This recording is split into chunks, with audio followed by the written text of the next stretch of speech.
안녕하세요, 일주입니다. 저는 지금 걷고 있습니다. 제가 지금 저는 걷고 있다는 말을 했는데 과연 지금 이 사람이 걷고 있는 것으로 여러분들은 그렇게 알고 있을 것입니다. 그러나 이 사람은 걷는 기능만 해주는 것 뿐이죠. 실제로 걷고 있는 것은 또 다른 존재가 있는 것입니다. 그것은 마치 우리가 핸드폰을 볼 때 핸드폰 안에 스크린 안에 어떤 내용이나 그림이나 동영상을 시청할 때 그 핸드폰이 그 동영상을 시청하는 것이 아니라 그 핸드폰을 보고 있는 또 다른 존재가 핸드폰을 보고 있는 것과 마찬가지로 지금 이 사람 역시 이 사람이 걷는 것이 아니라 이 사람을 걷게끔 하는 또 다른 존재가 있는 것입니다. 우리는 그런 것을 분명히 알아야겠습니다. 따라서 걷는 것조차도 이 사람이 자유의지를 가지고 하는 것이 아니라면 걷는 것 외에 손으로 뭔가를 잡는 것, 손으로 만지는 것, 또는 눈으로 보는 것, 귀로 듣는 것, 코로 냄새 맡는 것, 혀로 맛보는 것, 그리고 생각하고 말하고 하는 그러한 일련의 행위들이 모두 다 이 사람의 몸이 하는 것이 아니라고 할 수가 있겠습니다. 그렇다고 본다면 사람이 하는 게 아니라고 하면 이 세상 사람들 모두가 이 사람의 몸처럼 그러한 기능만 해줄 뿐이지 직접적으로 사람의 몸이 경험하는 것이 아닌 것이 되어버립니다. 따라서 우리는 앞으로 이 사람의 몸이 움직여서 저절로 보고 듣고 느낀다는 것을, 나는 경험을 할 수 없다는 것을 알아두셔야 하겠습니다. 아침이 후덥지근합니다. 그래도 햇빛이 찌지 않아서 걷기에는 괜찮은 것 같습니다. 여러분은 앞으로 이 사람이 경험했다는 것에 대해서 완전히 그런 고정관념을 내려놓아야 여러분이 그토록 잊어버렸던, 그토록 원하는 이 자리를, 참나 자리를 알아볼 수가 있을 것입니다.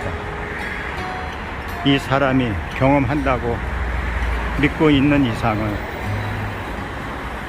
이 자리는 도로 찾을 수가 없는 것입니다.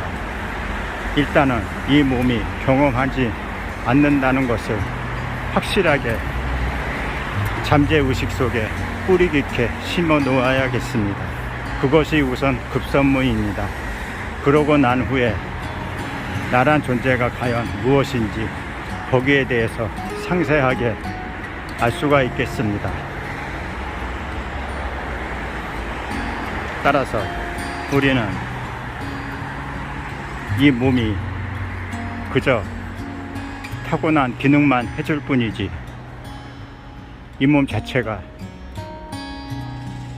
스스로의 성질로, 즉 자성으로 혼자서 단독 플레이로 움직이는 것이 아님을 확실히 해둘 필요가 있습니다. 그러한 조건이 형성이 되지 않은 다음에는 어떤 공부도 쉽게 할 수가 없다는 것을 알아두셔야 하겠습니다. 자, 지금 제가 이 동영상을 찍고 있는데요. 여기서 제가란 얘기는 이 사람을 두고 얘기하는 것이 아닙니다. 나의 진정한 나, 참다운 나, 참나를 두고 얘기하는 것입니다. 따라서 여러분들께서는 앞으로 제가 라는 말을 사용했을 경우에는 이 사람을 지칭하는 것이 아니라 참나를 지칭하는 것으로 그렇게 알아두시면 좋겠습니다.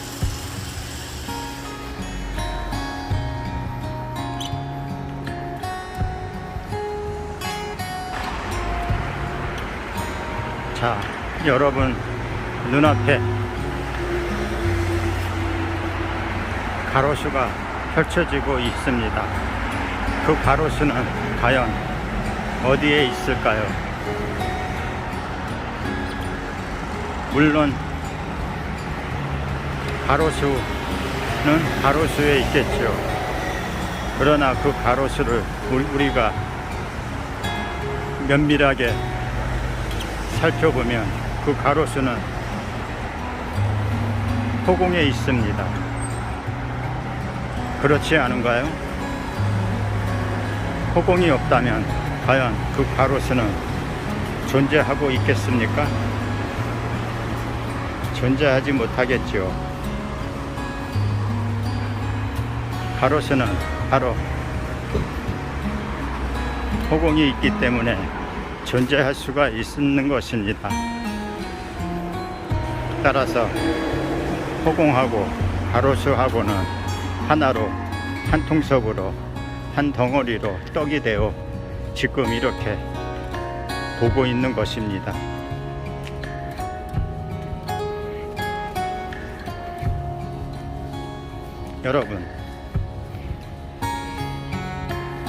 여러분의 이곳 처해 있는 그 공간도 이와 마찬가지입니다. 여러분이 한 자리에 머무를 수 있게 되는 것은 허공이 있기 때문에 여러분도 존재하고 있는 것입니다. 허공이 없다면 여러분도 유명무실해지겠습니다. 즉, 허공 때문에 있다고 보면 됩니다.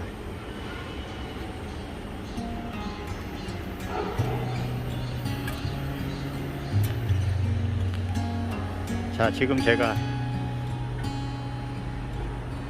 걸어가면서 이런저런 얘기를 하고 있는데요. 자, 그렇다고 본다면 허공 속에 그 모든 것이 드러나 있다면, 그리고 허공과 그 모든 것이 하나로 일체로 있다고 한다면 그것이 곧 무슨 말이겠습니까? 드러나 있는 것은 우리가 모두 다 색이라고 합니다.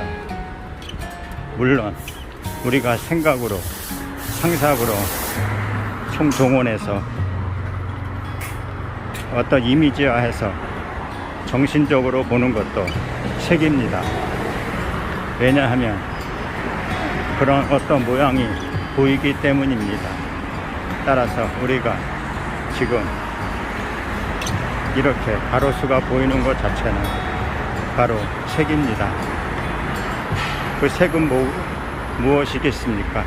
그 색은 바로 공입니다. 색만 있는 것이 아닙니다. 아까 말씀드렸지만 공도 같이 하나로 덩어리가 이루어 같이 공존하고 있는 것입니다. 따라서 색이 곧 공이고 공이 곧 색이 되는 것입니다. 물론 공이 있기 때문에 색이 있는 것이죠. 항상 우리는 공이 먼저 세계 이전짜리라는 것을 알아두시기 바랍니다. 이거 순서 굉장히 중요합니다. 이제 좀 등줄기에 땀이 나기 시작하는군요. 후덥지근합니다. 날씨가 걷기에는 쾌창한 날씨가 오히려 걷기에는 좋습니다. 이렇게 습도가 많은 날에는 걷는다는 것 자체가 되게 피부적으로 와닿는 느낌이 좋지가 않습니다. 제가 방금 등줄기에 땀이 난다고 그런 말씀을 드렸는데, 이 몸이 땀이 나는 것이겠습니까? 아니면 이 자리가 땀이 나게 하는 것이겠습니까? 우리는 분명히 몸을 움직였기 때문에 몸이 땀이 나는 것이지, 어떻게 이 자리가 땀을 나게 해줄 수가 있는가, 그렇게 의아해 하실 수 있겠습니다. 그러나 우리가 여태까지 그렇게 알았던 것은 잘못 알려진 상식에 불과한 것입니다. 땀은 몸이 흘리는 것이 아니라 이 자리 참나가 흘리고 있는 것입니다. 아마도 제가 하는 이 말에 도무지 이해가 되지 않을 것입니다. 네, 맞습니다. 이해가 되지 않아야 앞으로 이해가 될 수가 있습니다. 여러분, 이걸 아시기 바랍니다. 우리의 몸이 이렇듯 살아있을 때에는 이 몸이 부지런히 움직이니까 땀이 날 수밖에 없다, 그렇게 알고 있는데요. 과연 이 몸이 스스로 알아서 그렇게 땀을 흘릴 수 있는 작용을 할 수가 있을까요? 만약에 이 몸이 죽었다고 가정하에 이 몸 스스로 땀을 흘릴 수 있을까요? 여러분, 저는 예전에 이런 실험을 한 적이 있습니다. 닭이 아무리 가열을 해도 닭은 땀을 흘리지 않습니다. 물론 사람과 동물을 비교해서는 안 되겠지만요, 제가 알기로는 사람이 죽으면 아무리 거기에 열을 가해도, 몸에 열을 가해도 땀이 나지가 않습니다. 그것은 밝혀진 사실입니다. 사람이 죽으면 온도에 전혀 영향을 받지가 않습니다. 받을 수가 없겠죠. 왜냐하면 몸은 죽어 있기 때문입니다. 물론 몸이 살아있는 상태에서도, 식물인간 상태에서도 땀을 흘리지 않는다고 합니다. 그렇다고 본다면 과연 땀은 어떻게 흘릴 수가 있을까요? 네, 거기에는 이러한 우리의 존재가 있기 때문에 가능한 것입니다. 우리의 존재가 몸에 땀을 배출하게끔 그렇게 만든 것입니다. 왜냐하면 땀을 흘리지 않으면 이 몸은 쓰러질 수도 있기 때문입니다. 땀이란 것은 나쁜 것이 아닙니다. 몸속에 있는 노폐물과 이 몸을 정상 유지하기 위해서 그렇게 이 자리가 몸을 배려하고 있는 것입니다. 항상 정상 상태를 유지해 주기 위해서 이 존재, 이 참나라는 존재는 그렇게 몸에 대해서 지대한 신경을 쓰고 있는 것입니다. 이 몸은 그저 이 자리가 하라는 대로 그냥 따라서 할 뿐입니다. 따라서 이 몸은 그냥 우리가 일상생활에 사용하는 기계나 도구나 연장에 불과할 뿐입니다. 그것을 다루는 또 다른 존재가 없으면 저절로 지 혼자서 움직일 수가 없는 것이죠. 마찬가지로 우리의 이 몸이란 도구도 그런 일반적인 기계나 도구처럼 기능만 있을 뿐입니다. 그 기능을 이용해서 우리는 이렇게 생각하고 말하고 보고 듣고 느끼고 알고 그렇게 경험을 하고 있는 것입니다. 만약에 사람이 없다고 한다면 그 아무리 우리의 존재가 신출귀몰하더라도 보고 듣고 느끼고 아는 경험을 할 수가 없게 되는 것입니다. 따라서 이 사람과 이 몸은 하나로서 항상 그렇게 서로가 서로를 의지하며 그렇게 평생을 살아가야 하는 운명에 처해져 있는 것입니다. 따라서 우리는 그와 같은 것을 염두에 두고 이 사람이, 이 몸이 스스로 자유의지로 움직일 수 없다는 것을 알아두시면 좋겠습니다. 그리고 만약에 이 몸이 스스로 움직일 수 없다고 한다면 거기에 부가적으로 따르는 선택권과 결정권도 몸에 사람에게 없다고 보면 맞습니다. 우리는 그동안 뭔가를 선택하고 결정하게 되면 이 사람이 했다, 이 몸이 알아서 했다고 그렇게 스스로 인정을 하는데 그것도 잘못된 관념에 불과합니다. 선택과 결정도 이 몸이 스스로 알아서 하는 것이 아닙니다. 우리의 실존, 현존인 이 주인공인 이 자리가 그렇게 몸이 선택되어지고 결정되어진 것을 그냥 몸은 실행에 옮긴 것 뿐입니다. 그러한 점도 같이 알아두시면 좋겠습니다. 오늘 여러 가지로 좀 여러분이 이해하기 어려운 그런 말씀을 드렸는데요. 좀 생소하고 낯설을 겁니다. 제가 한 말에 도무지 이해가 되지 않고 이것을 용납하기에는 좀 거부감이 들 것입니다. 네, 그럴 겁니다. 그러나 차츰 저의 이런 얘기를 듣다 보면 익숙해질 날이 멀지 않을 것입니다. 우리는 낯설은 것을 익숙해 하는 것이 우리의 이 공부의 목적입니다. 우리는 익숙한 곳에서 벗어나서 낯설어져야 합니다. 그렇기 전까지는 그 익숙한 곳에 빠져서 집착하는 삶을 살아가게 됩니다. 그렇게 되면 우리는 우리의 존재가 나는 누구인가를 도저히 알 수가 없습니다. 지금까지 그렇게 내가 누군지 모르고 살아왔기 때문에 그 익숙함에서 우리는 빠져나와야 합니다. 그리고 낯설은 그런 상황을 맞이하면서 그것을 익숙하게 해줄 필요가 있는 것입니다.